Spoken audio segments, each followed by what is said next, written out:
Hello and welcome to Not Every Single. I'm Joe. And I'm Stephanie. We're here talking new music. We got new singles from Billie Eilish. We're talking Joji, Harry Styles, and maybe some others. Hopefully we'll have time. Let's get right into it. So we got two new songs from Billie Eilish following her 2019 incredible debut record and 2021 follow-up, Happier Than Ever. Now there's two acoustic singles out. So you're saying Happier Than Ever, not incredible? Um, Not our favorite, but it's got an audience for it, and I think the audience for Happier Than Ever is very much the audience for these two singles, which the one we're going to be talking about is TV. Yeah, Happier Than Ever had that song Your Power, and this is very much in that vein. There's two songs, but I want to talk about the song TV. And first thing I want to do is a quick recommendation. Okay. If you like this song, check out a record called New Moon by Elliott Smith. Not a Twilight reference. Not a Twilight reference. It was before that. And this is, believe it or not, a collection of B-sides that were cut from records throughout his career that he thought weren't good enough. But what do you know? It's my favorite. And very much the same sort of mood of this song. So check it out if you want. So the mood of this song being introspective, Pretty somber, stripped down production. comes in with what I'd call a pretty standard guitar strum pattern. Yeah. Sounded like that song Elvis made, very famous, I Can't Help Falling in Love with You, kind of sounded like it was going to go into that. So just, I guess, pointing out it has almost a classic sounding little intro, and then kind of veers more into, it veers into something more unique after that. I think so. It's got some cool like reverse vocal sample before the drums come in, and like a real crisp but washy drum sound. I do like the production. I mean, we were both waiting for the creepy minimal dark pop of the debut record. Love it, love it, love it. But this is a unique offering, and I think it's a cool way to do something like that where, you know, I doubt it's indicative of how our next record is going to sound, but it's a cool one-off release. Yeah, it's a single. It's not a single. It's not an EP. It's like It's just two songs. Throwback to when in the 60s or whatever bands would put out a 7-inch Or 40, like 45. 45. with, it would have the single, and then like the song on the back would be like, oh yeah, that's just a song. Yeah, the B-side. That's what it came from. It's Yeah, the B-side, the A-side and the B-side. Yeah. And briefly, iTunes tried to kind of bring back that with, they called it digital 45s, where bands would release just two songs. So now we're back to that. What do you think of TV? I have mixed feelings personally. Same. From what I've read, reaction-wise, at least, I think must have been the Pophead subreddit. I was reading about it, so clearly her people, good reaction to it. Yeah. A lot of discourse of, Your Power was my favorite song. Oh, sure. Off of Happier Than Ever. So this is like amazing. And, it's definitely makes sense to follow Happier Than Ever, though I think this has more soul, and it's more interesting to me than a lot of the stuff off that record. Yeah, and I want to get into the lyrics because, at first I'm finding it overly earnest when she's talking about like being on the couch watching Survivor, and I'm like, what's going on here? It's so like sung so passionately and almost like painful, and she's just talking about Survivor, and then it starts to come together for me and gel when, she drops this line about, we're watching celebrities on trial on TV while they're overturning Roe v. Wade. Maybe a little on the nose, but I think the line does what it intended to do, which is be kind of a gut punch. And there's a inclination to look at a lyric like that and say, oh, this is going to date it, But in this case, it's such a monumental thing and a horrible thing that's happened, that I think it's always going to be a really strong lyric that people look at and say like, wow, that was the moment. Because it really is like the song is right after Yeah. all this happened. Yeah. Very contemporary.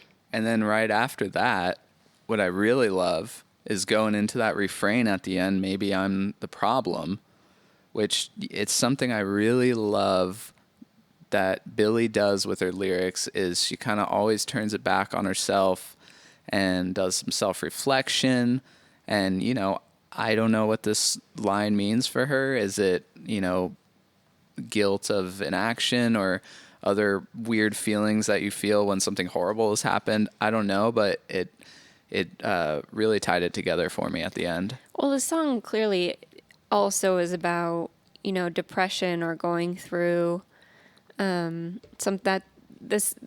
line's about watching TV, and I actually think that watching Survivor just to watch someone suffer like is quite. I mean, it's funny. She does write funny lines. It's funny, but it also like is so real, and especially for someone who maybe is depressed or going through a hard time and they literally can't do anything but watch TV, and you get that. It really is.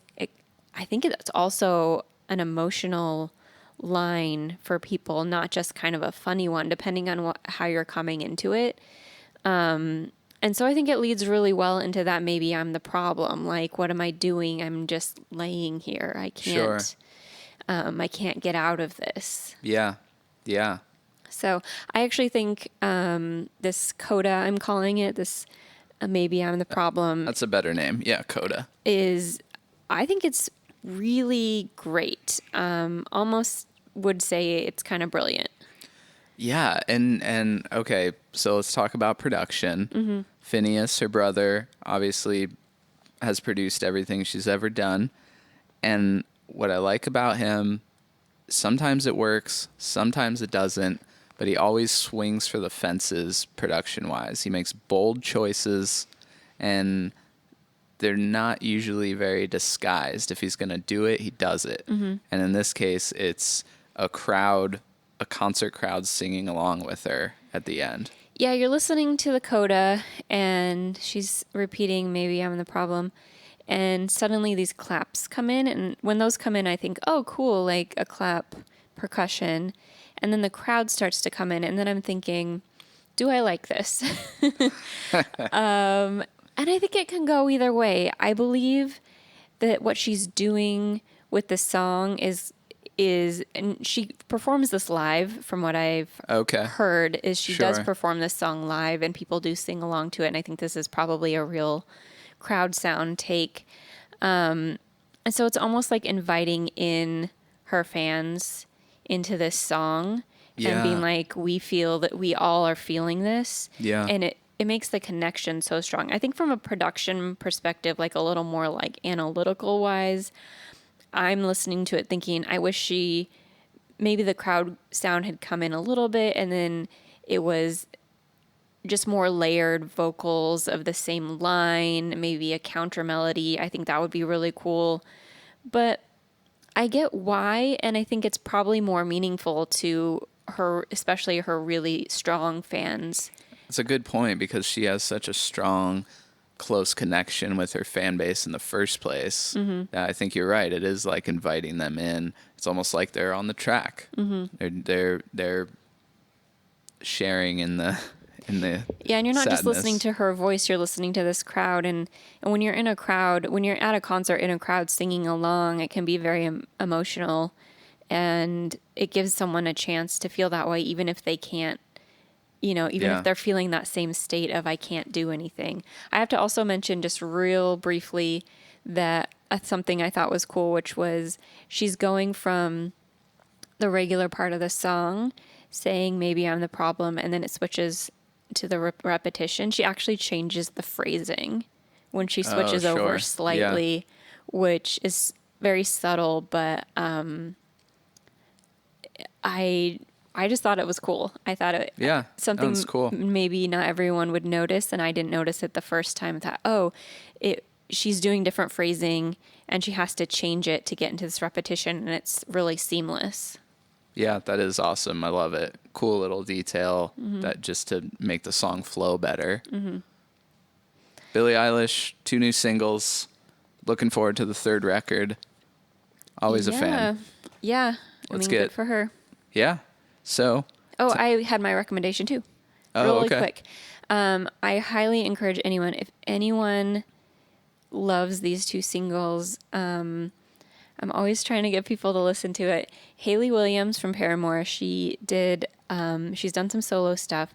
She did an album called Flowers for Vases / Descansos. I'm not sure how you're supposed to pronounce the slash or whatever. Okay. Most of the album she wrote the entire album and played everything on it. And a lot of it's piano and guitar and her just sort of really, really intimate and raw, talking about bad breakup. I mean, just a lot of really tough things in her life. Yeah. So songs like Wait On and HYD and Trigger. If you like these songs, you will super connect with that album. It kind of gets a little bit of a rough start, but it really goes deep, and I love it. It's great. You should listen to it. Great. Okay. Time for me to check the audio and make sure it's working, and then we're going to roll it right into our next single. Okay. All right, next up we got Joji, back with a new single, Glimpse of Us. Have you heard anything from Joji before? Never heard of the man. Okay. Or person. Yeah, so ex-YouTube comedy personality. I don't think he's really into bringing that up much. So, yeah, he had a collection of ballads called Ballads 1, I think, that really blew up as his first thing. I noticed on the discography, a lot of sort of like lo-fi beats type of artwork on his earlier stuff. Yeah, and then I forget what his record was called in maybe 2020-ish, but that's when he really started to, it had more professional looking artwork and really started to come together as a serious presence in pop music.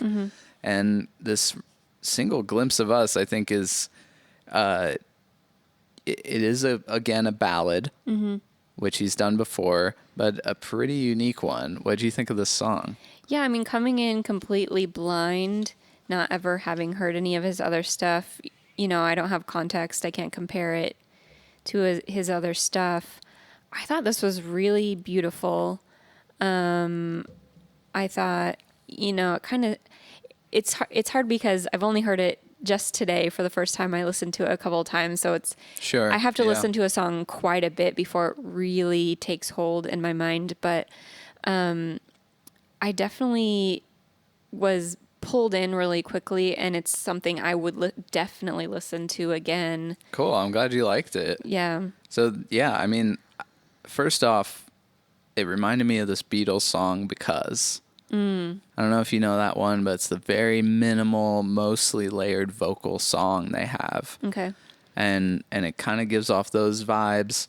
This vocal production is top notch. It's very layered and thick with harmonies and top lines that aren't perfect. It's not perfect. And I think he's done this before, and it brings in some raw emotion. Is his singing, it's got a little bit of a almost voice crack element to it. Which I tend to like, vocal fry and things like that. Add a lot of personality. In a ballad, you have to have emotion. You have to have some stuff going on. And if I'm remembering correctly, it's pretty much falsetto vocals. Yeah, well, he does get into this deep, soulful voice that's almost deeper than you would expect too. But the main hook is very up there in his register, and he's doing it so softly that it's barely hanging on. And I think that's what makes it. For sure, I really thought the falsetto was so pretty, and something that you would have really only heard a female pop star sing Yeah. In the past. I was listening to this song and I was literally thinking like, who's the pop girl that would have sung this in like 2005? You know, it was hard to figure. I was Yeah. thinking maybe Kelly Clarkson, Okay. maybe Katy Perry. I have that in my notes. Really? Well, I wrote that the top line, which is, the main hook of the song, the top line could be like a pop star power ballad. power ballad Yeah. sort of anthem. It totally could be. It could be Kelly Clarkson. It could be Katy Perry. But that hook, it's very impressive. Where we can hear how that song could be if given to another artist, and he kept it down, just stripped down to its raw emotion and meaning. Yeah, and I think, well, and you can, that was giving me trouble is like, who would have given it this subtlety? And the reason I say Kelly Clarkson is because she has a live version of a song called Beautiful Disaster on her album Breakaway, where it's kind of like that, where she goes big on it, but she also pulls back sometimes. Sure.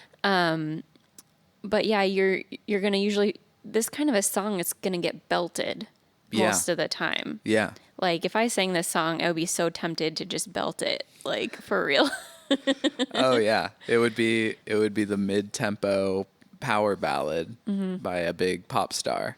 And also, just that people are ready to accept a more masculine vocalist singing a song like this is really lovely to me.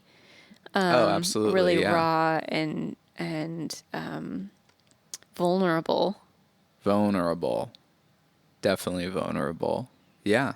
Yeah, I mean, I think it's what he's good at. I haven't heard his entire discography or anything, but I am blanking on a single of his that I really liked, Dancing in the... Do you want me to look it up for you? No, it's okay. They know what I'm talking about. Okay. That one. And it's very similar. It's this... He almost sometimes has this croonery vibe going on, but he always brings in that raw falsetto. Good on that one. I think, yeah, that kind of covers it for me so far. That's the notes I had. Well, Joji, looking forward to the album. I'll go back and listen to some more stuff, I think. Yeah, I think that I've heard a bit of his first full length, and Ballads 1, and I liked them both. So check it out. And if you liked Glimpse of Us, check out the rest. All right. Now What? it's time for some style. No? I'll think of a better joke. And then you're going to like dub it over later? I'll ADR it. Okay.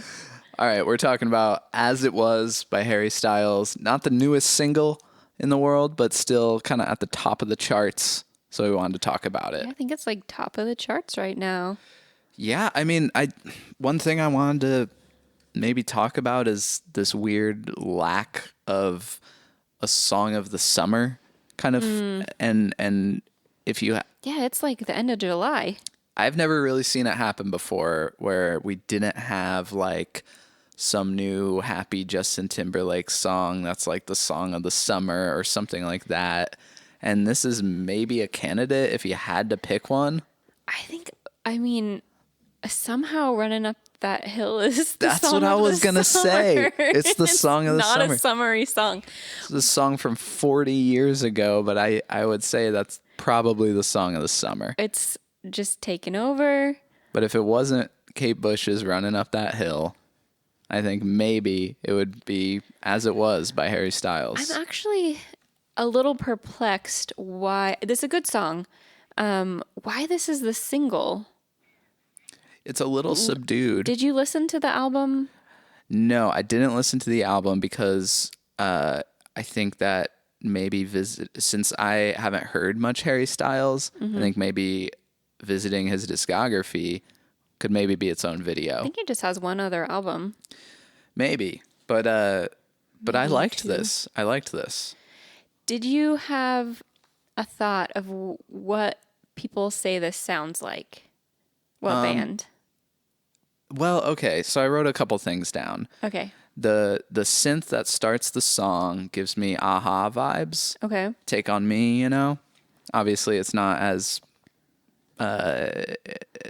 bright and bubbly as that one. It's a little more washed out, but it sort of brought me back to this like mid 2000s when like Phoenix, Vampire Weekend, Strokesy type bands were like taking over like Bonnaroo.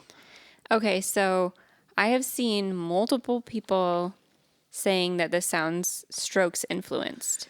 Sure, yeah. And the more I listened to it, like at first I was like, yeah, I kind of get a little bit. And then, but like that first little bit before the vocals come in, like tell me that couldn't be a Strokes song. I could hear Julian coming in, as it was. Yeah. As it was. And there's actually a couple of songs on the album that definitely sound like Strokes songs in a lot of ways. But what I want to say about that is I think it points less to Harry Styles was influenced by the Strokes and more to the Strokes are more pop than most people realize. Yes. And I think that's why people are comparing it. I really see the comparison, but it's because the Strokes, I mean, Julian, he writes pop melodies. He writes pop hooks, and Nick and Albert write really cool interlacing like guitar melodies that are very upbeat and poppy and invoke this feeling of summer. Mm-hmm. And that's definitely what I get from this song. I love the washy reverb on the vocals, really crisp modern drum production that's like dry, not crazy punchy, but it just fits the track just right. It just gives like a smooth, beachy summer vibe. Yeah, and then you get that little bit of on the bridge that it's like a distortion or something. Yeah. On the vocals that it is also kind of Julian as well. Yeah. But I'm sure other bands that have done that, but that's just in, that's one of the bands I listen to most from that era. I mean, it's impressive that a song with such a simple hook is this big, but I like it because we're more going for vibe over, some crazy catchy hook. And we're past that time where the biggest song of the summer needs to have some crazy synth hook, like the days of like LMFAO and stuff and Gangnam Style. You know what I mean? Yeah. That sort of thing, where we can sit back a little bit more now and just chill a bit. It's interesting that you say that because I did write down in my notes, he has, not even just in this song, but on the album as a whole, he has an easiness to his voice. Yeah, very listenable. And I don't always like that. Sometimes I'll hear that and be like, come on, push it a little. It's boring, Do something. Yeah, and I'd really like the interplay he does throughout the different songs of the falsetto again versus his lower register. He doesn't really bring in his lower register that much. Yeah. And when he does, it's really effective. But yeah, there's something very approachable and cool about his voice. I haven't heard any of his others. The only song I know is Watermelon Sugar High off his last album because it's just called Watermelon Sugar. Yeah. But that's the chorus. Yeah. So it would play on the radio when I would drive to work sometimes. I think that song is fine. It's very catchy. I never really got into it. Yeah, that's more of a instant hook, more of an earworm song. But I like it less than I like this one personally. Yeah. Well, I'll tell you one thing. These bells that come in at the end make me think that Harry Styles is maybe the only modern artist that I'd care to hear a Christmas record from. He's got that quality. It's true. It's like Bublé's overdone. Bublé's done the Christmas thing. He's been the king of Christmas. Oh, he does Christmas music? Yeah. Yeah, he comes out of the cave. Interesting. What, you don't want another Gwen Stefani Christmas record? Let's not speak of this. Don't speak of it? Don't speak. Yeah, Harry Styles Christmas record when I want to hear it, but I'm interested in checking out more of his music. I want to talk to you more about, I have notes about other songs now. So this is from Harry's house. Yeah. And so I had listened to the album once before. And then since you wanted to talk about the song, I listened to it. And then I ended up listening to the whole rest of the album again. And then this song a couple more times. And I have thoughts. Okay. About this album. We might not do, maybe we'll do like a special episode, or we'll just talk about it amongst ourselves as we do. No, it'll be a video. Okay. All right, let's keep it rolling. I want to talk about the new Rae Jepsen and Louis of Man song called Move Me. I don't have too much to say about it, but I did want to touch on a couple of things. Okay. Okay, one, the song is kind of too long, right? It's 4 minutes. Yeah, it doesn't really go anywhere. There's a bridge, and I thought the song was ending, and I looked, and there was still like quite a bit of song left. And I think the result is that overuse of the feel it part. Yeah, it's a bit much. And so I saw this song pop up. I was about to work out, but I wasn't on the elliptical yet. So I was like, okay, I can listen to one song. And while I get ready to do all my stuff. And I push the thing and I go, oh, it's Mika. Huh? Do you know Mika? You don't know Mika? I kind of remember Mika, but I don't get that from this song. The piano, like Elton Johnny. Yeah, I guess so. I mean, I will say this. I went back and I listened to a bit of Louis of Man's music. Oh, okay. I did not. It's not my thing. That's why I'm saying I don't have much to say about it. Because, I don't want to be negative. It's just not my genre. Yeah, it's kind of a fun song. I don't really get what the point of its existence is. That sounds really harsh. That does sound really harsh that you don't know why the song exists. But like, do you get what I mean by that? Yeah, a little bit. I mean, I think it's a fun track. I like the call and response style because usually when someone's featured on a song, I'm like, okay, when's their verse? Yeah. They came in and did a verse, but it's cooler that they did this together where it's like they alternate back and forth. And then I also wrote, hey, top tier production. Great production. Something about the drums and bass together, really, really good, well done low end reminded me of, it reminded me a little bit of just that really pristine quality of drums and bass on Random Access Memories by Daft Punk. Oh, yeah, and they've got that kind of funky. It's groovy, it's funky. So, yeah, I can say that about it. That's my positive thought on it, but it's not really my genre. Mm-hmm. I like Carly. She's one of those I'm always thinking I should go back and listen to her stuff more because I did like Emotion and what's the other one? The black and white cover one. Yeah. But I didn't think she was like a super standout on the track at all. Yeah. Fun song though. Fun song. Let's move on to... You might want to just put it on and dance around in your kitchen. So go for it. For 4 whole minutes. 4 minutes. That's a long time to dance. So let's move on to something a little more sludgy and grungy and distorted and sloppy in all the best ways. It's St. Vincent covering 9 Inch Nails, song from the Downward Spiral called Piggy. This has Dave Grohl on drums, and from my understanding, actually came out a while ago as some sort of 9 Inch Nails cover compilation, but now has had wide release. So we're calling it a new single. Yeah, so where do we even start? There's a lot to talk about with St. Vincent and the direction she's been going, and with Trent Reznor and his sort of place in the current pop zeitgeist. Yeah, there's a lot to discuss. Let's keep it somewhat brief. We'll say this. We are always waiting for St. Vincent to go full sort of dark, distorted... I'm not into like the funk record. Like I want more like her single Crocodile.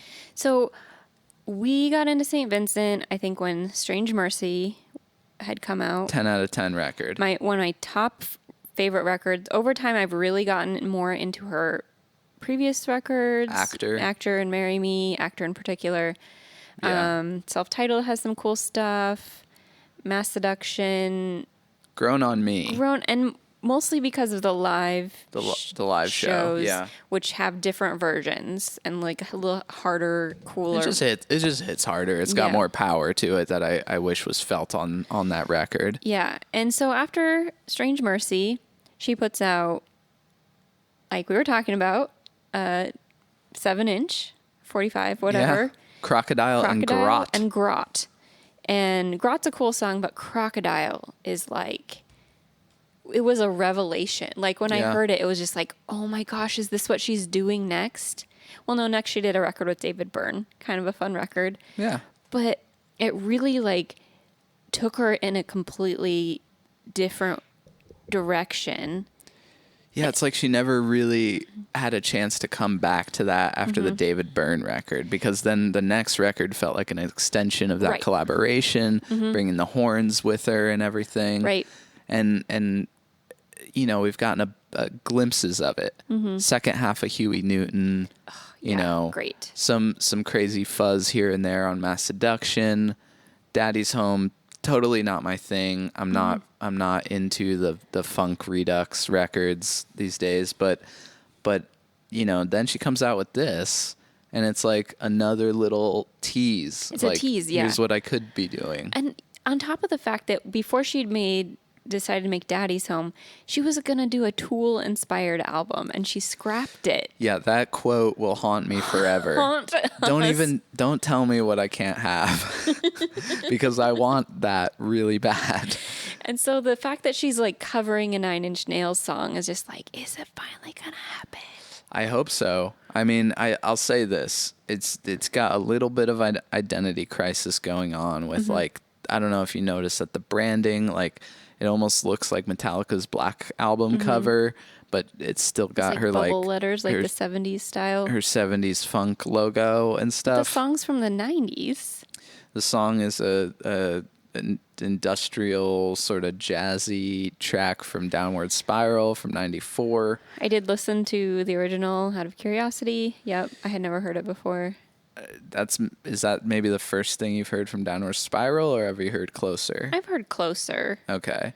Yeah, I mean it's not my favorite song from the Downward Spiral, but it sort of has to be there in context of the record. Yeah. It's a part where the record slows down and has this weird like sultry vibe to it. It's kind of, it was kind of cool. I got that vibe from it, that it's, you know, this is sort of it depends on the stuff around it. Just listening to it out of context is a little weird, but I think St. Vincent's version is, more standalone.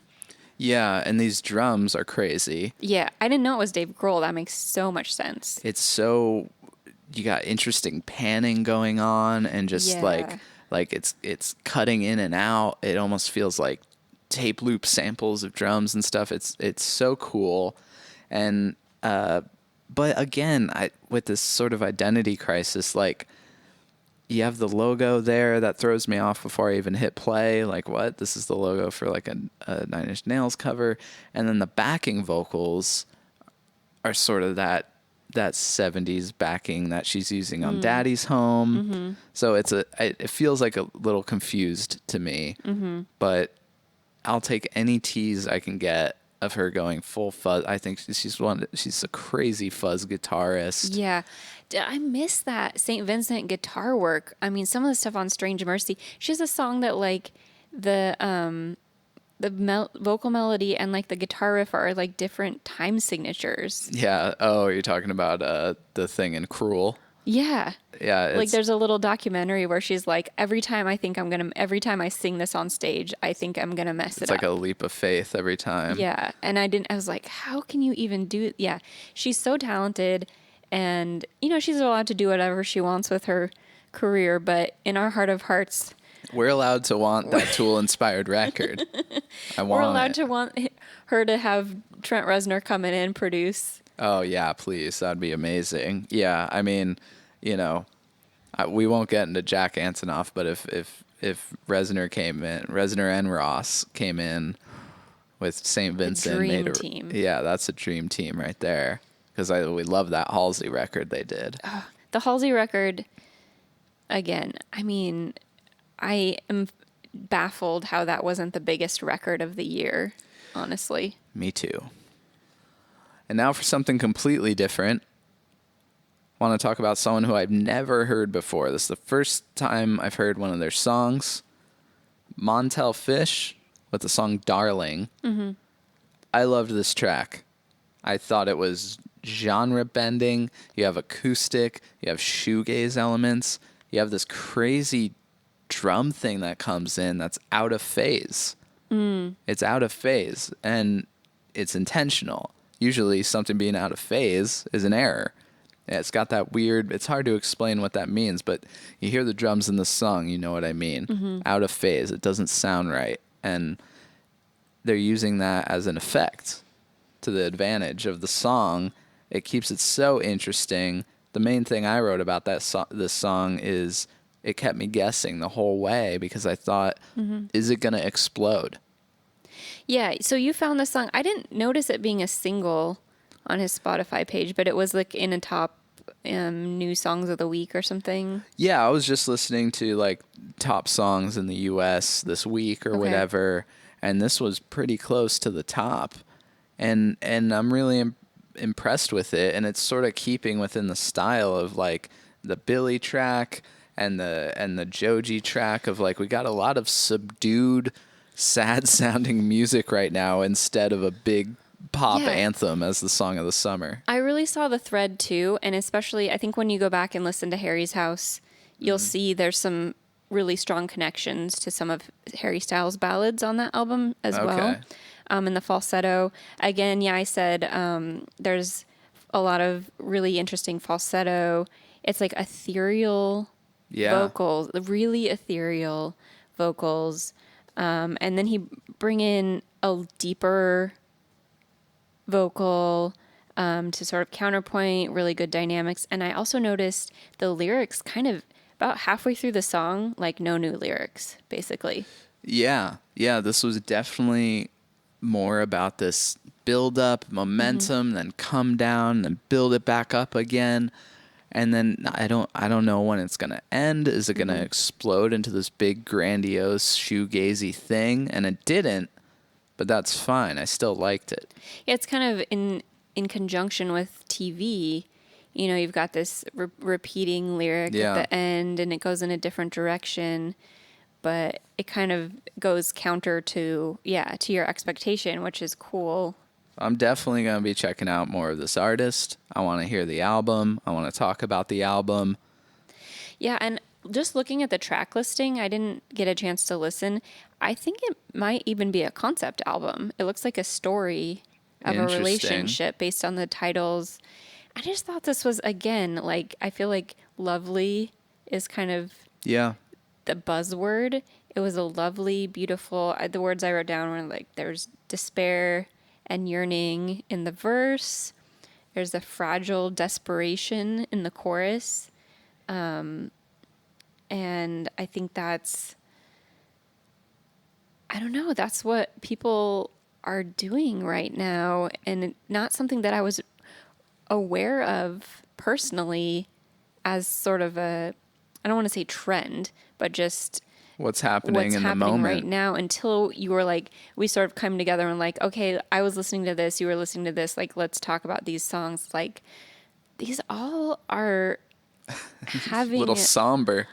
Yeah, but it's also kind of amazing. It's really raw, kind of like I said before. Yeah, I think it's says a lot about how people are feeling right now and what they want and what they need. Yeah. Art, music is what helps us through things. Yeah. And, it's a tough time right now. I think if there was some big bombastic, da-na-na-na-na song of the summer, maybe that would feel inauthentic. Yeah, it's interesting because I wonder if, the Kate Bush song, the Stranger Things episode, had come out at any other time, if it would have just kind of been a flash in the pan, kind of like the Fleetwood Mac thing. Yeah. That happened, a couple of years ago now. But because there's a commonality in what that song's doing, and a lot of these songs we're listening to are doing, there's an emotionality that connects them. Yeah. And maybe that's what's needed more at this time, and that's why that song is playing so well. Yeah, when you were saying earlier with the that that one song had like a yearning to it, and the Kate Bush song has this like this struggle to it, just like trying to get there. And yeah, that's what we're hearing, you know. We're hearing how people are feeling through music, which we always have. And this is what's coming out right now. I mean, they're all good. Yeah, I'm kind of excited about it. I usually like, we've talked about this a little in this episode, but you and I really lean towards heavy, weird, dark, Darker stuff for creepy sure. stuff. And yet, a lot of this more ballady stuff, it's not straightforward. There's still interesting production happening, but it's not dark. And it's still connecting with me. Yeah. Yeah, some of it's dark. Yeah. But yeah, we're loving these songs, you know. I mean, the only one that we weren't really super psyched on was this Carly Rae Jepsen Lewis a Man track. But like I said, you know, that's a fun one, and just not really my thing. But there was still cool stuff about it. It was still a fun song with great production. So that's it for this week. And we're going to be discussing new tracks and popular tracks every week, telling you what we think. Why don't you tell us what you'd like to hear us talk about? What do you want our opinions on? We'd love to hear more music. Tell us what you're listening to. We want to check it out. We want to hear it all. We want to dive in. And tell us all the stuff we don't know about the artists we just talked about. Yeah. Yeah, tell us what we're wrong about, and we'll dive in and listen to the rest. All right, thanks so much for watching. We'll see you next week. Bye.